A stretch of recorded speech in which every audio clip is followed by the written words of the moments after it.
Hello, and welcome to Dark and Stormy Book Club. I apologize for the head cold. Today we talk with Edwin Hill. This episode was recorded back in November. Enjoy. I'm Ann Dart. I'm Tracy Stormy. And I'm Kathy Knight. And together we are It Was a Dark and Stormy Book Club, a podcast for mystery lovers. Welcome.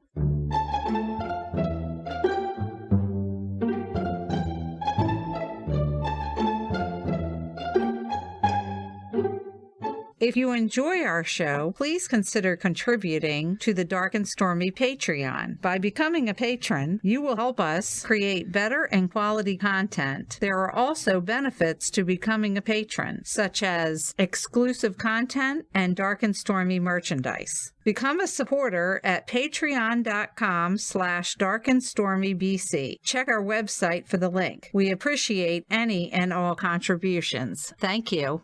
Who to Believe by Edwin Hill will be released today by Kensington Books. We are very pleased to welcome back to the program Edwin Hill. He's one of our favorites, and he's got a good new book out called Who to Believe. Welcome, Edwin. Thanks. Welcome. Thanks for having me, everyone. Always a pleasure. The problem with this book and talking about it is you can't really say much without giving out a lot of the stuff you don't want to give away. Well, let's do this. Let's let Edwin give us his elevator pitch for this book. You know, I've been working on this because you're right. There are a lot of reveals in this story. I would say that one of the really fun things about writing this story was the structure that I chose to use. The story takes place mostly over a day and a half, and it takes place in a small town on the south coast of Massachusetts. Let me really read something, because I think it'll give listeners a good sense of how the book is told. When local restaurateur Laurel Thibodeau is murdered by asphyxiation in her own home, suspicion immediately falls on her husband and business partner, Simon. He has gambling debts and recently took out a large life insurance policy on his wife. He also has a rock-solid alibi. But in a tiny coastal town like Monreith, Massachusetts, everyone has an opinion on what might have happened, and when a group of friends gathers to celebrate one of their birthdays, each of them has their own take on the story. But who will survive the night, and who will you believe? Now I'm going to go through the characters, because this is important for people to understand the story. Farley Drake, the narcissist psychiatrist with a nasty habit of getting too close to his clients. Damien Stone, the documentary filmmaker with a conviction that a serial killer is stalking the region. Alice Stone, the financial planner with a clear-eyed view of her husband's extracurricular activities and a strong pitching arm from playing college softball. Mac Barbosa, the jaded police chief who struggles with impartiality. Richard Macomber, the not as dumb as you might assume car mechanic with a secret addiction. Chloe Macomber, the 8th grader obsessed with an older man. Georgia Fitzhugh, the Unitarian minister used to offering solace, not accepting it. Or a mystery guest whose keen sense of observation reveals all. So one of the things that I did with this story is that if anyone's seen the show The Affair, or if anyone's seen, there was an old Australian show called The Slap, and there's a very famous old movie called Rashomon that follows this structure where you tell the same story from a different character's point of view. You get the nuance of how that character experienced the situation, and then you sort of see the story in a different light. Well, it's funny. We were out to lunch, Mom and I, and my son, who's a voracious reader. We were talking about the book. He said it reminded him a lot of Faulkner's Absalom. So I was wondering if you got any inspiration from that. Not from, I will say it also reminds me of As I Lay Dying. I haven't read Absalom, but it does remind me of As I Lay Dying, another novel by Faulkner. Mm-hmm. Well, I started reading this and I had it all figured out. And then I was wrong very quickly. And then I had it figured out again. And I was wrong again. That means you did a really good job. If you can do that to her, you've done an excellent job. One of the fun things about writing it this way was it's told in 7 parts, but 6 main parts. There's sort of a small little section at the end. There are 6 main parts, and what I tried to do with each of the parts was structure it almost like a little mini novel. You know, you tell a novel with a beginning, a middle, and an end. So I took each of these 6 parts and I gave each of them a beginning, a middle, and an end. And I made sure that there were reversals within each. Normally, when you're reading a novel, you'll have this thing called the midpoint that you get to, which is, shockingly enough, right in the middle of the book. And there's often a reversal right there where you thought the novel was about one thing, but all of a sudden it's about another. And so what I tried to do with each of these sections is to have a reversal in the middle of each of the 6 sections. So all of a sudden the novel's about something completely different. I hope most of those surprises came from. This is a big, to me, difference from your other book. It's kind of a nice little surprise from you. Oh, thanks. Yeah, no, I wanted to try something. So I've written a number of books that are thrillers. I wrote a series that featured a librarian called Hester Thursby, usually set in the Boston area, traditional mysteries, but I wanted to try something that was structurally different and that was very, very surprising. I've always loved to use multiple points of view for my truth versus someone else's truth, and to sort of put those next to each other and see how they stack up next to each other. Well, all I can say is I can see an Agatha nomination. Oh, very good. We haven't seen the last of Hester, have we? No, actually, I just wrote a short story that you can find by the time this airs. I wrote a short story that's called Thursby in White. It's only maybe 10 pages long, and it's about a little adventure that Hester and her friend Angela White get into. It's set over Christmas. And I like that story, and I actually think I may try to spin that up into a novel. The novel is called The Secrets We Share. Hester isn't the main character in that novel, but she swoops in, and she has a pretty pivotal role in it. It was really, really fun to write that pivotal role and have her, I think she's in 2 or 3 scenes, I can't quite remember.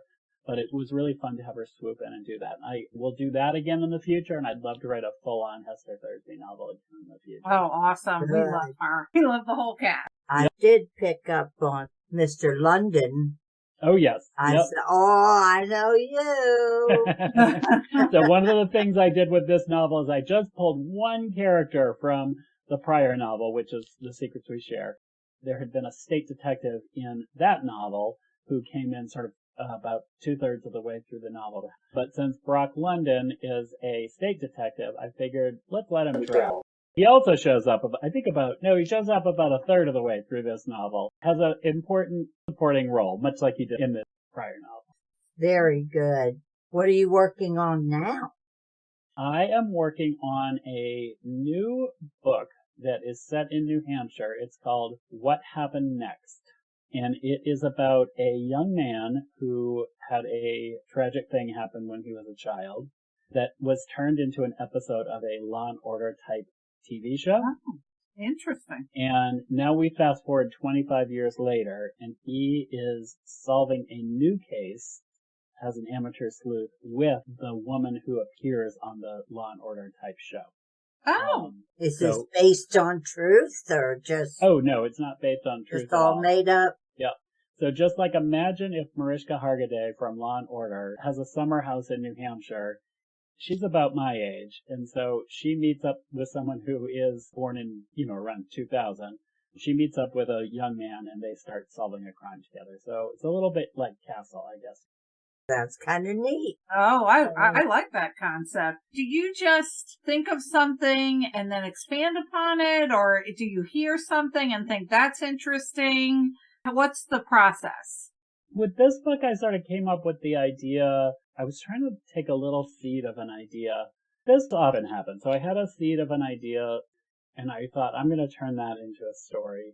And then I started working with the real idea, and all of a sudden the real idea sort of fell off, because then all of a sudden the Mariska Hargitay character's name is Freya Faith. So suddenly Freya Faith came into the novel, and I thought, oh, she's kind of interesting. And I like the dynamic between these two characters. So Charlie is the young man, and he's 25, he's not that young, but Charlie is the man, and Freya Faith is the actress.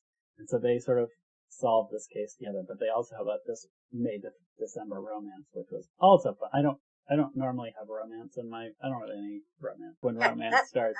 So I thought I would try to work a little bit of romance and sort of have some fun with that too. But no, they sort of evolve organically, and they'll usually start with something very small thing will fall away. With Who to Believe, I will tell you that because it had to fit together structurally. I mean, it is like a true puzzle. Everything had to work together. So the process was much, much more different. I had to figure out all the pieces fit together. I had to figure out where everyone was at all times. One of the things that I did with this novel that was fun is objects. There are a number of objects that have a sort of a role in the novel, and the meaning of the object shifts depending on who is engaging with the object. I like that. It was really important to sort of understand where those objects were at all times, right? Because you needed to know, like, who had them or whatever. But you also had to understand what people believed about those. And something could go from being very, very important to innocuous and funny, or something could go from being like a throwaway thing that you didn't even notice to suddenly having a lot of meaning.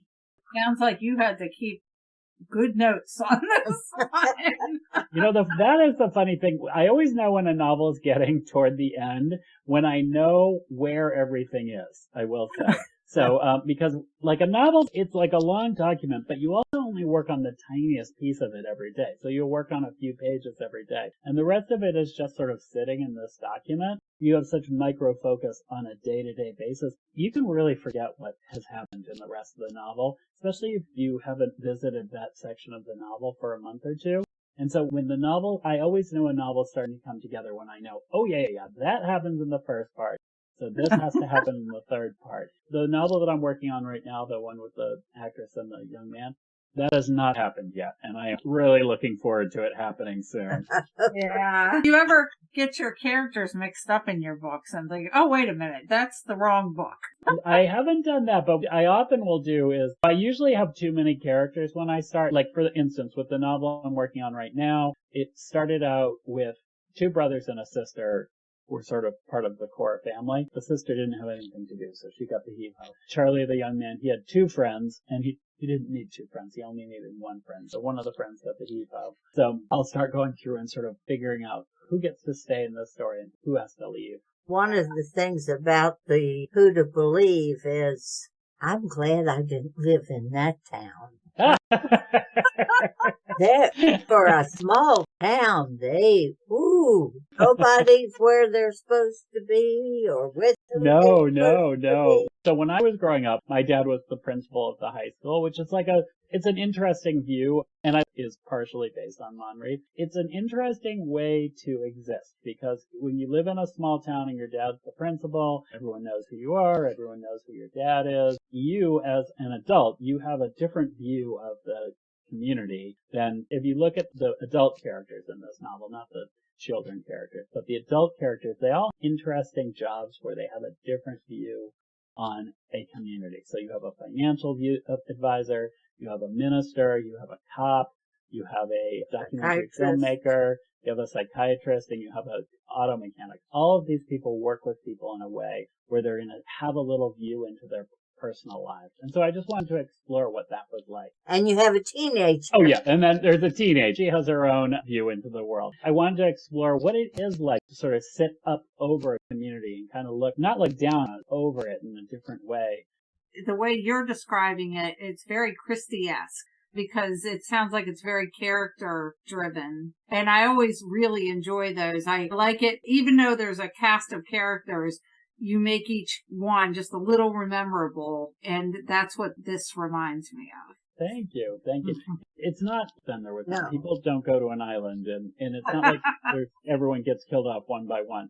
But in a way, it is like And Them There Were None, because in that novel, the main detective is the reader. The reader is the one that sort of pulls together in the end, is the one who pulls together who did what to whom. And that's sort of the brilliance of that novel. And I think that's why it's had such staying power. What I wanted to do with this is to give the reader you're not going to finish this novel and be like, what the heck happened? There is a final chapter. I worked very hard on the final chapter. And we appreciate that. I am very proud of the final chapter. It ties everything together. It did. So, you did a good job on that. Thank you. But I did want, in the end, the reader is the one who knows the whole truth.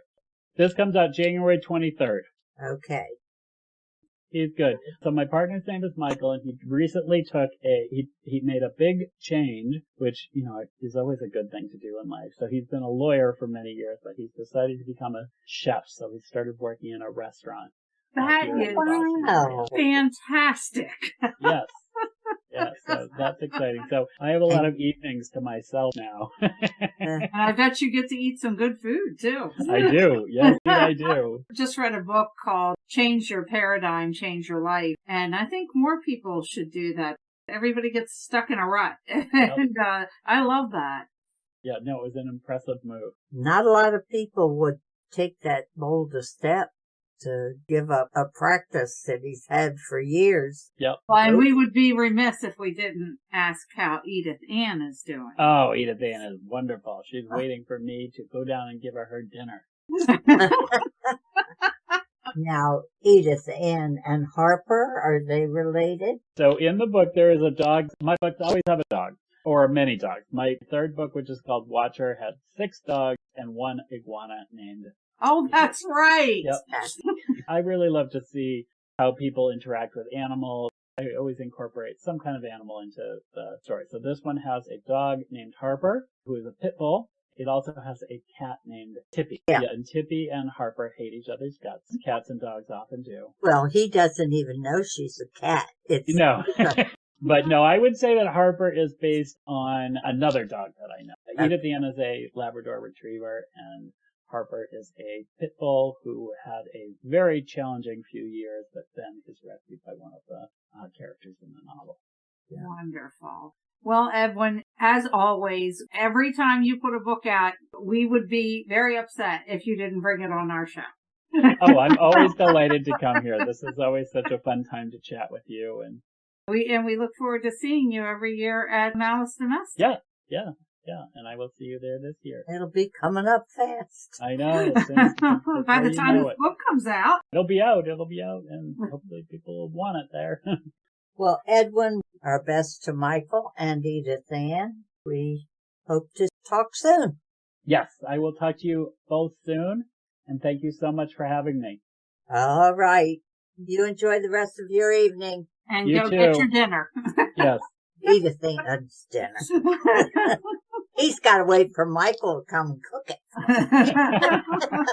it. Will do. Take right. care. Bye-bye. Bye.